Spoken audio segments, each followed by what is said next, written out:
بسم الله الرحمن الرحيم. إن الحمد لله نحمده ونستعينه ونستغفره ونعوذ بالله من شرور أنفسنا ومن سيئات أعمالنا. من يهده الله فلا مضل له ومن يضلله فلا هادي له. وأشهد أن لا إله إلا الله وحده لا شريك له وأشهد أن محمدا عبده ورسوله. يا أيها الذين آمنوا اتقوا الله حق تقاته ولا تموتن إلا وأنتم مسلمون.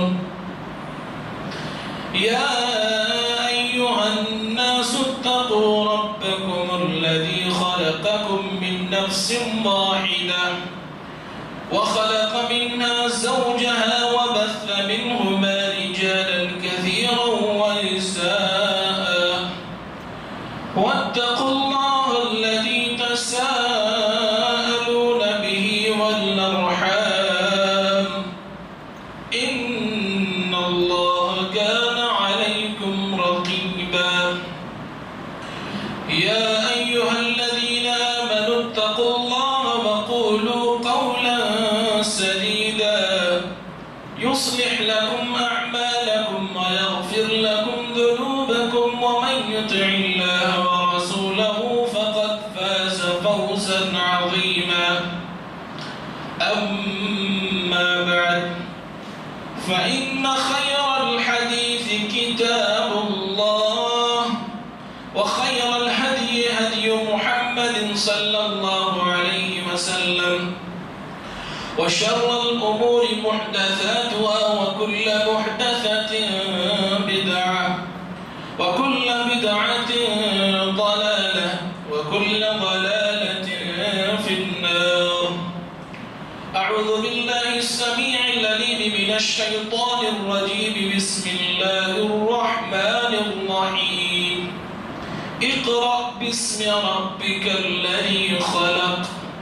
رب اشرح لي صدري ويسر لي أمري واحلل عقدة من لساني يفقهوا قولي. اللهم انفعني بما علمتني وعلمني بما ينفعني وزدني علما يا رب العالمين. برادران اسلام، بزرگان دین، نوجوانان ملت اسلامیہ، اسلامی بھائیوں اور پیارے بچوں، آج کے خطبہ جمعہ میں انشاءاللہ عز و جل علم کی اہمیت و ضرورت کے متعلق گفتگو کی جائے گی۔ ابتدا میں جو آیت کریمہ پڑھی گئی ہے وہ آیت کریمہ دراصل رسول اکرم صلی اللہ علیہ وسلم کے اوپر نازل ہونے والی سب سے پہلی وحی تھی، اور اللہ تعالیٰ کی جانب سے نازل ہونے والا اس امت کے لیے سب سے پہلا پیغام تھا کہ اے لوگو علم حاصل کرو، اے لوگو پڑھو اس رب کے نام سے جس نے کائنات کو پیدا فرمایا، جس نے پوری انسانیت کو پیدا فرمایا۔ بھائیو، یہ آیت کریمہ، یہ پیغام، اللہ کی جانب سے آنے والی یہ وحی اس زمانے، اس دور اور ایسے حالات میں اتری کہ جب لوگوں کے یہاں مفلسی تھی، لوگوں کے یہاں غریبی تھی، فقیری تھی، محتاجگی تھی، لوگوں کے یہاں عزتوں کی کمی تھی، طاقت کی کمی تھی، پاور کی کمی تھی، عزتیں نیلام ہو رہی تھی، چین و قرار سکون کا سماج میں کوئی نام و نشان تک نہ تھا۔ ایسے حالت میں آسمان سے یہ پیغام آیا کہ اے لوگو علم حاصل کرو۔ غور کرنے والی بات یہ ہے کتنے سارے مسائل تھے، اللہ نے کسی بھی مسئلے پر گفتگو نہیں کی۔ عزت کی کمی تھی، اللہ نے عزت کے حوالے سے گفتگو نہیں کی۔ دولت کی کمی تھی، اللہ نے دولت کے حوالے سے گفتگو نہیں کی۔ فقیری تھی، اللہ نے اس حوالے سے گفتگو نہیں کی۔ چین نہیں تھا، قرار نہیں تھا، اللہ نے اس حوالے سے گفتگو نہیں کی۔ ان تمام مسائل سے صرف نظر کرتے ہوئے اللہ نے علم کے حوالے سے گفتگو کی کہ اے لوگو علم حاصل کرو۔ آپ تصور کر سکتے ہیں کہ علم کا کتنا بڑا مقام ہے کہ ان مسائل پر گفتگو نہ کر کے اللہ نے علم کے حوالے سے گفتگو کی اور کہا لوگوں علم حاصل کرو، کیونکہ علم ہی وہ واحد ذریعہ ہے جس سے عزت حاصل کی جاتی ہے۔ علم ہی وہ واحد ذریعہ ہے جس سے دولت کمائی جاتی ہے۔ علم ہی وہ واحد ذریعہ ہے جس سے بے نیازی حاصل ہو سکتی ہے۔ اللہ نے ان مسائل پر گفتگو نہیں کی، بلکہ ان مسائل کو ختم کرنے والا علم پر اللہ نے گفتگو کی اور کہا لوگوں علم حاصل کرو، کیونکہ علم سے تمہیں عزت بھی حاصل ہوگی، علم سے تمہیں دولت بھی حاصل ہوگی، علم سے تمہاری فقیری ختم ہوگی، تمہاری محتاجی ختم ہوگی، تمہاری مفلسی ختم ہوگی۔ علم ہی سے تمہاری زندگی میں چین آئے گا، علم ہی سے تمہاری زندگی میں قرار آئے گا، علم ہی سے تمہاری زندگی میں سکون آئے گا۔ بھائیو، یہ آیت کریمہ اس علم کی اہمیت کو بتاتی ہے۔ اسی طریقے سے اللہ سبحانہ و تعالیٰ نے ایک مقام پر بیان فرمایا مَا كَانَ الْمُؤْمِنُونَ لِيَنْفِرُوا كَافَّةً فَلَوْلَا نَفَرَ مِنْ كُلِّ فِرْقَةٍ مِّنْهُمْ طَائِفَةٌ لِيَتَفَقَّهُوا فِي الدِّينِ۔ اللہ سبحانہ و تعالیٰ نے اس آیت کریمہ کے اندر بیان فرمایا کہ سارے کے سارے مومن جنگ کے لیے نہ نکلیں، سارے کے سارے لوگ جہاد کے لیے نہ نکلیں، بلکہ ان میں سے ایک جماعت ایسی ہونی چاہیے جو گھر پر رہ کر کے علم حاصل کرے، ایک جماعت ایسی ہونی چاہیے جو جنگ میں نہ نکل کر کے علم دین کے لیے اپنے آپ کو وقف کرے اور دین میں علم حاصل کرے۔ یہ آیت کریمہ مدنی زندگی میں نازل ہوئی اور ایسے حالت میں نازل ہوئی بھائیوں، ایسی حالت کہ غزوات ہو رہے تھے، جنگیں چل رہی تھی، جہاد ہو رہا تھا، صبح و شام لشکر بھیجے جاتے تھے، صحابہ کرام کو لشکر کی شکل میں تبدیل کر کے نبی کریم صلی اللہ علیہ وسلم مشرق اور مغرب کی طرف روانہ کیا کرتے تھے۔ ایسے عالم میں آسمان سے یہ پیغام آیا کہ اے لوگوں، جہاد کے حوالے سے تمہاری تیاری لائق تعریف ہے، جہاد کے حوالے سے تمہارا شوق، تمہارا ذوق، تمہاری تیاری قابل تعریف ہے، لیکن سبھی لوگ جہاد کے لیے نہ نکلیں، بلکہ کچھ لوگ یہیں پر رہ کر کے علم دین حاصل کریں، کچھ لوگ یہیں پر رہ کر کے دینی تعلیم کو حاصل کریں، دین کے اندر فقہ حاصل کریں، شریعت کا علم حاصل کریں۔ بھائیو، ایسی حالت جہاں پر تعداد کی کمی تھی، لوگوں کی ضرورت تھی، اللہ نے کہا سارے لوگ اس مشن پر نہ نکلیں، بلکہ کچھ لوگ یہیں پر رہ کر کے علم دین حاصل کریں۔ اور اللہ تعالیٰ کے اس پیغام کے آ جانے کے بعد علم دین سیکھنے سکھانے کی ایسی تحریک چلی، بڑا کیا چھوٹا کیا، جوان کیا بوڑھا کیا، مرد کیا عورت کیا، آزاد کیا غلام کیا، ہر کوئی علم دین حاصل کرنے لگا، ہر کوئی دین سے وابستہ ہو گیا، دینی تعلیم کو سیکھنے لگا۔ نبی کریم صلی اللہ علیہ وسلم نے مسجد نبوی میں ایک مدرسے کی بنیاد ڈالی جہاں پر صحابہ کرام آتے تھے، دینی علوم حاصل کرتے تھے اور وہاں سے فراغت حاصل کر کے اطراف و اکناف میں نکلتے تھے، توحید کا پرچم بلند کرتے تھے، دین کا پرچم بلند کرتے تھے، اللہ کا پیغام دنیا والوں تک پہنچاتے تھے۔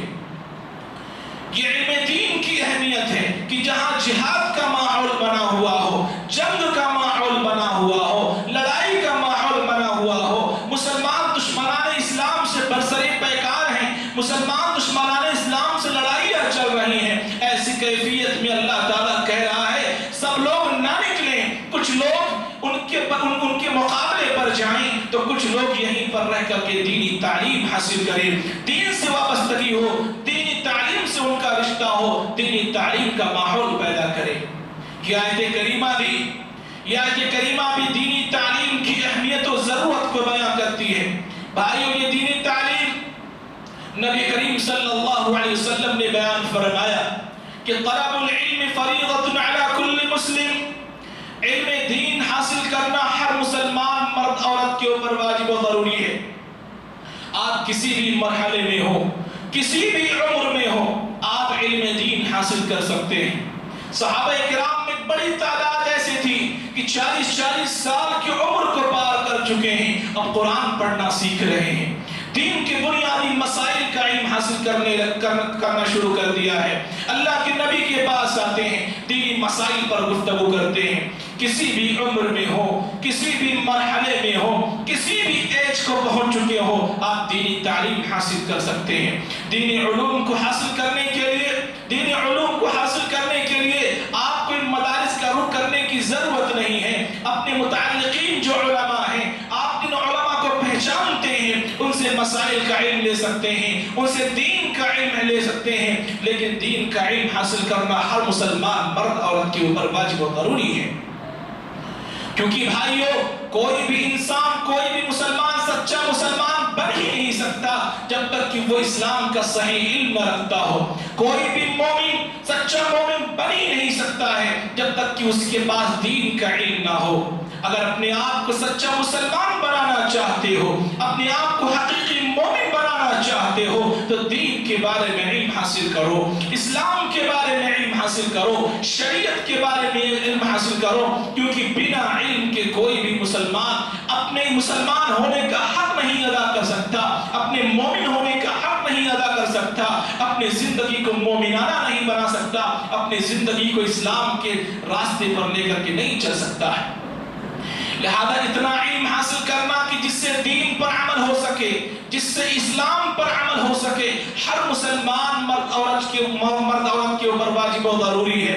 لہذا نماز کے مسائل، زکوٰۃ کے مسائل، روزوں کے مسائل، روزمرہ کی زندگی کے مسائل، پاکی کیسے حاصل کرنی ہے، طہارت کیسے حاصل کرنی ہے، نجاست سے پاکی صفائی کیسے حاصل کرنی ہے، احتلام ہو جائے تو غسل کا کیا طریقہ ہو سکتا ہے، ہم بستری اور جمع کرنے کے بعد غسل کا کیا طریقہ ہو سکتا ہے، طلاق و خلا کے کیا مسائل ہیں، یہ وہ مسائل ہیں کہ جن کے بارے میں علم حاصل کیے بغیر کوئی بھی مسلمان اپنے آپ کو مسلمان صحیح معنوں میں ثابت نہیں کر سکتا ہے، کوئی بھی مسلمان اسلام پر صحیح معنوں میں زندہ باقی نہیں رہ سکتا ہے۔ اور یاد رکھیں بھائیو، یاد رکھیں علم دین کی اتنی بڑی فضیلت وارد ہوئی ہے قرآن و سنت کے اندر کہ نبی کریم صلی اللہ علیہ وسلم نے بیان فرمایا کہ جو شخص علم دین سے اپنے آپ کو جوڑتا ہے، دینی تعلیم سیکھنے اور سکھانے کے لیے اپنے آپ کو تیار کرتا ہے، وہ اس زمین کا سب سے بہتر انسان ہے۔ نبی کریم صلی اللہ علیہ وسلم نے بیان فرمایا خیرکم من تعلم القرآن وعلمہ، کہ لوگوں کیا تم جاننا نہیں چاہتے کہ اس زمین کا سب سے بہتر انسان کون ہے؟ کیا تم پہچاننا نہیں چاہتے اس زمین کا بہتر انسان کون ہے، افضل انسان کون ہے؟ لوگوں سنو، تم میں جو قرآن کریم کو پڑھتا ہے اور پڑھاتا ہے اس زمین کا سب سے بہتر انسان ہے، تم میں جو دین کو سیکھتا سکھاتا ہے اس زمین کا سب سے بہتر انسان ہے، تم میں جو شریعت کا علم حاصل کرتا ہے اور شریعت کا علم بانٹتا ہے وہ اس زمین کا سب سے بہتر انسان ہے۔ اسی طریقے سے بھائیو، نبی کریم صلی اللہ علیہ وسلم نے بیان فرمایا کہ جو علم دین سے وابستگی اختیار کرتا ہے، علم دین سیکھنے کے لیے اپنے آپ کو تیار کرتا ہے، اس علم دین کی برکت سے اللہ تعالیٰ اسے جنت کا راستہ ہموار کر دیتا ہے۔ نبی کریم صلی اللہ علیہ وسلم نے بیان فرمایا من سلک طریقا یلتمس فیہ علما سہل اللہ له طریقا الی الجنہ، کہ جو کوئی آدمی علم کے راستے پر نکلتا ہے، علم دین سیکھنے کے لیے اپنے آپ کو تیار کرتا ہے، اس علم دین کی بدولت اللہ تعالیٰ جنت کا راستہ اس کے لیے ہموار کر دیتا ہے۔ لہذا اگر جنت کے راستے پر چلنے کی تڑپ ہو، جنت کی چاہت ہو، جنت میں جانے کی خواہش ہو تو علم دین سے اپنے آپ کو جوڑو، علم دین سے اپنا رشتہ مضبوط کرو، اپنے آپ کو علم دین میں لگاؤ تاکہ تمہارے لیے جنت کا راستہ ہموار کر دیا جائے۔ اور بھائیو، ایک بہت بڑی بات، جس دور جس زمانے میں ہم جی رہے ہیں، آج ہر شخص اس جنون میں جی رہا ہے کہ کیسے وہ دنیا میں فیمس ہو جائے، وہ دنیا میں معروف ہو جائے، ہر عام و خاص کی زبان پر اس کا ذکر خیر جاری ہو۔ ہر انسان اس دیوانگی اور جنون میں جی رہا ہے کہ دنیا والے کیسے اسے پہچان جائیں۔ نبی کریم صلی اللہ علیہ وسلم نے کہا کہ لوگوں، اگر مشہور ہونے کا شوق ہے، اگر تم یہ چاہتے کہ دنیا تمہیں پہچانے تو علم دین سے وابستہ ہو جاؤ۔ اور سنو، صرف انسان ہی نہیں، آج دیگر مخلوقات بھی تمہیں پہچاننے لگیں گے۔ صرف انسانوں کے درمیان میں تم فیمس نہیں رہو گے بلکہ دیگر مخلوقات بھی تمہیں پہچاننے لگیں گی۔ نبی کریم صلی اللہ علیہ وسلم نے بیان فرمایا کہ جو علم دین حاصل کرنے کے لیے نکلتا ہے، علم دین سے اپنا رشتہ مضبوط کرتا ہے، دینی تعلیم سے اپنا تعلق جوڑتا ہے، آسمانی فرشتے اس کے پیروں تلے اپنا پر بچھاتے ہیں، اس کی تعریف بیان کرتے ہیں۔ سمندر میں تیرنے والی مچھلیاں اس شخص کے لیے دعائیں کرتی ہیں، زمین پر رینگنے والے کیڑے اس شخص کے لیے، اس طالب علم کے لیے مغفرت کی دعائیں کرتے ہیں، اسے وارثین انبیاء ہونے کی سرٹیفکیٹ دی جاتی ہے، اور اللہ سبحانہ و تعالیٰ کی جانب سے اسے بدر کامل بنا دیا جاتا ہے، اس کا بہت بڑا مقام ہوتا ہے۔ یہ علم دین حاصل کرنے کی فضیلت ہے، یہ علم دین حاصل کرنے کی فضیلت ہے کہ اسے وارثین انبیاء کی فہرست میں رکھا جاتا ہے، فرشتے اسے یاد کرتے ہیں۔ انسانوں تک اس کی شہرت محدود نہیں ہوتی بلکہ انسانوں سے بھی آگے بڑھ کر کے سمندر کی مچھلیوں کے درمیان بھی اس کا ذکر خیر چلتا ہے، کیڑے مکوڑے بھی اسے یاد رکھتے ہیں، آسمانی فرشتے بھی اس کے لیے مغفرت کی دعائیں کرتے ہیں۔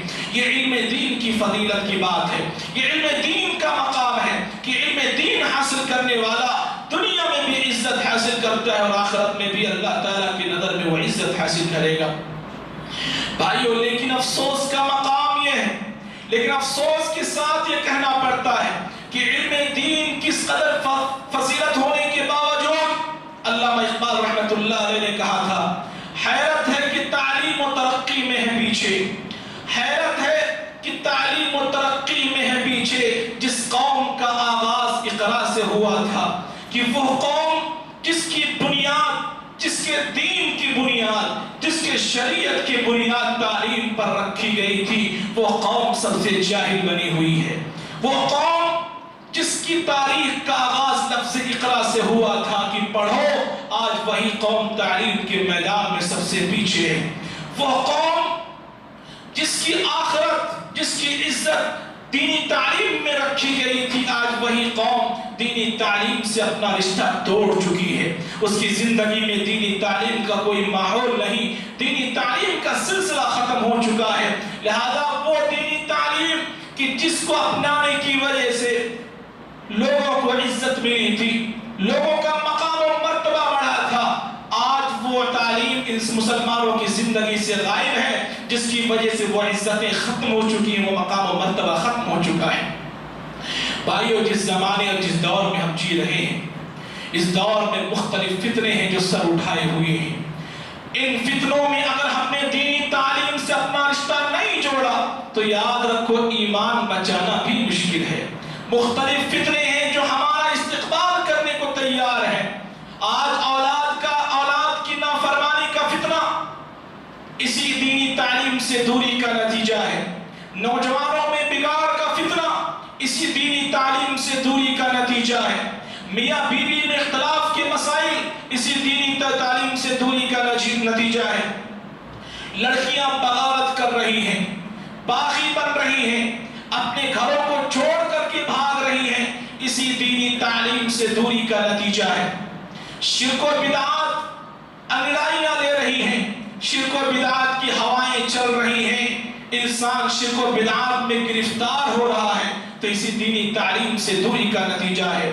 طلاق خدا کے یہ مسائل، یہ پیش آنے والے واقعات اسی دینی تعلیم سے دوری کا نتیجہ ہے۔ اور بھائیوں میں بتلاتا چلوں، اخبار کی سرخیوں پر نظر آنے والے یہ خودکشی کے واقعات کہ نسیں کاٹ کر کے آدمی مر جائے، پانی میں کود کر کے آدمی مر جائے، اپنے گلے کو رسی سے باندھ کر کے مر جائے، یہ دینی تعلیم سے دوری کا نتیجہ ہے۔ یہ سارے کے سارے فتنے دینی تعلیم سے دوری کا نتیجہ ہے۔ تعلیم ہماری زندگی میں نہ رہی، دینی زندگی گزارنے کا طریقہ ہم بھول گئے، زندگی گزارنے کا طریقہ ہم بھول گئے۔ اپنے گھروں کا جائزہ لیجیے، اپنے سماج کا جائزہ لیجیے۔ ہم میں سے کتنے ایسے لوگ ہیں جنہیں وضو کرنے کا طریقہ معلوم نہیں ہے، نماز پڑھنے کا طریقہ معلوم نہیں ہے، پیشاب پخانے سے پاکی کیسے حاصل کی جائے انہیں اس کا علم نہیں ہے۔ اپنے گھروں کی خواتین کا جائزہ لیجیے، سماج میں موجود عورتوں کا جائزہ لیجیے، حیض و نفاس کے مسائل سے انہیں واقفیت نہیں ہے، جس کی وجہ سے جہالت بھری زندگی گزارنے پر مجبور ہیں۔ لہذا بھائیوں، اپنے گھروں میں علمی ماحول پیدا کرو، اپنے گھروں کو علمی بناؤ۔ دیکھو تو صحیح آپ کے بچے کو وضو کا طریقہ معلوم ہے کہ نہیں معلوم ہے، آپ کے بچے کو نماز کا طریقہ معلوم ہے کہ نہیں معلوم ہے، آپ کے گھر والوں کو نماز پڑھنے کا سلیقہ آتا ہے کہ نہیں آتا ہے، قرآن پاک پڑھنے کا طریقہ آپ کو معلوم ہے کہ نہیں معلوم ہے۔ جائزہ لو، خود بھی سیکھو، اپنے بچوں کو بھی سکھاؤ اور اپنے گھر والوں کو بھی سکھاؤ۔ ارے مذہب اسلام نے تو یہاں تک کہا کہ گھر کا مالک تو گھر کا مالک رہا، گھر میں کوئی نوکر ہے تو اسے بھی جاہل نہ رکھا جائے۔ نبی کریم صلی اللہ علیہ وسلم نے بیان فرمایا کہ اے لوگوں، خود بھی علم حاصل کرو، اپنے گھر والوں کو بھی علم حاصل کراؤ، اور تمہارے گھروں میں جو لوڈیاں ہیں، جو غلام ہیں، جو خدام ہیں، انہیں بھی علم حاصل کراؤ، انہیں بھی جاہل نہ رکھو۔ یہاں تک مذہب اسلام نے کہا بھائیوں، اور مذہب اسلام نے کہا کہ جو اپنی غلاموں اور لوڈیوں کو علم دیتا ہے، تعلیم سے آراستہ کرتا ہے، زیور تعلیم سے اسے آراستہ کرتا ہے، تو اللہ نے آخرت مصادمی کے لیے دوہرا اجر رکھا ہوا ہے۔ لہذا اپنی اولاد کو تعلیم دے کر کے مرو، تاکہ کل یہ نہ کہا جائے اولاد ہوتے ہوئے بھی یہ آدمی بے اولاد مرا ہے۔ ایک آدمی جس کے پاس اولاد نہیں ہے، ایک آدمی جو لا اولاد ہے، بے اولاد ہے، وہ اگر مرتا ہے تو لوگ کہتے ہیں یہ بے اولاد مرا ہے۔ اور ایک آدمی ایسا ہے جس کے پاس اولاد ہے لیکن اس نے اپنے چلے جانے کے بعد کچھ ایسا سکھایا نہیں کہ اس کے مرنے کے بعد اس کے بچے اس کے لیے دعائیں کر سکیں۔ اب وہ زندگی بھر محنت کرتا ہے، اپنے بچوں کی مستقبل کو سنوارنے کے لیے کوششیں کرتا ہے، فیوچر بنانے کی کوشش کرتا ہے، پراپرٹیز اکٹھا کرتا ہے، دولتیں جمع کرتا ہے، بینک بیلنس جمع کرتا ہے، لیکن اسے دینی تعلیم نہیں سکھاتا، دینی تعلیم اسے نہیں دیتا۔ اب یہ جب مرتا ہے تو وہ بیٹا جس کے لیے اس باپ نے زندگی بھر محنت کی، زندگی بھر کوششیں کی، اب وہ مر رہا ہے تو باپ کو قبر میں کیسے داخل کیا جائے بیٹے کو پتہ ہی نہیں، باپ کے جنازے میں کیا پڑھا جائے بیٹے کو پتہ ہی نہیں، باپ کے پیچھے کون سی دعائیں کی جائے بیٹے کو پتہ نہیں۔ ایسی محنت، ایسی کوشش سے کیا فائدہ کہ آپ کے مرنے کے بعد آپ کو ذرہ برابر اس کا فائدہ حاصل نہ ہو۔ لہذا بھائیوں، اس سے پہلے کہ یہ نوجوان نسل، ان کا فیوچر بڑا ہی خطرناک ہے، بدعت و خرافات سر اٹھائے استقبال کرنے کو تیار ہیں۔ ایسے حالات میں ایمان کی حفاظت کے لیے، دین کی حفاظت کے لیے، اپنے اسلام کی حفاظت کے لیے اپنے بچوں کو دینی تعلیم سے آراستہ کرو، اپنے بچوں کو دینی تعلیم سے پیراستہ کرو، تاکہ ان کا ایمان بھی بچا رہے اور آپ کے جانے کے بعد یہ آپ کے لیے دعائیں مغفرت کرے۔ اللہ سبحانہ و تعالی دینی تعلیم سے ہمیں اور آپ کو جڑنے کی توفیق عطا فرمائے، دینی تعلیم سے وابستہ رہنے کی توفیق عطا فرمائے، شریعت کا علم حاصل کرنے کی توفیق عطا فرمائے۔ ان فتنوں سے بچنے کا ایک ہی راستہ ہے کہ اپنے آپ کو شریعت کے علم سے مالا مال کرو، شریعت کے علم سے اپنے آپ کو مزین کرو، ورنہ یہ فتنے کب کس کے دل میں گھر کر جائے بھائیوں کوئی بھی اس کی گارنٹی نہیں لے سکتا ہے۔ اللہ تعالی ہم تمام لوگوں کو اسلامی شریعت کا علم حاصل کرنے کی توفیق عطا فرمائے، دینی علوم کے بارے میں علم حاصل کرنے کی توفیق عطا فرمائے۔ اللہ سبحانہ و تعالی بچوں کے تئیں ہمیں اور آپ کو ہوشیار رہنے کی توفیق عطا فرمائے، اپنے گھر کے ماحول کو علمی ماحول بنانے کی توفیق عطا فرمائے، شریعت کے علوم سے اپنے آپ کو جوڑنے کی توفیق عطا فرمائے۔ اللہ سبحانہ و تعالی جب تک دنیا میں رکھے کتاب و سنت پر باقی رکھ، جب ہمارا خاتمہ ہو تو ایمان بالخیر پر ہو۔ صلی اللہ علی خیر خلق محمد وعلی آلہ وصحبہ اجمعین برحمتک یا ارحم الراحمین۔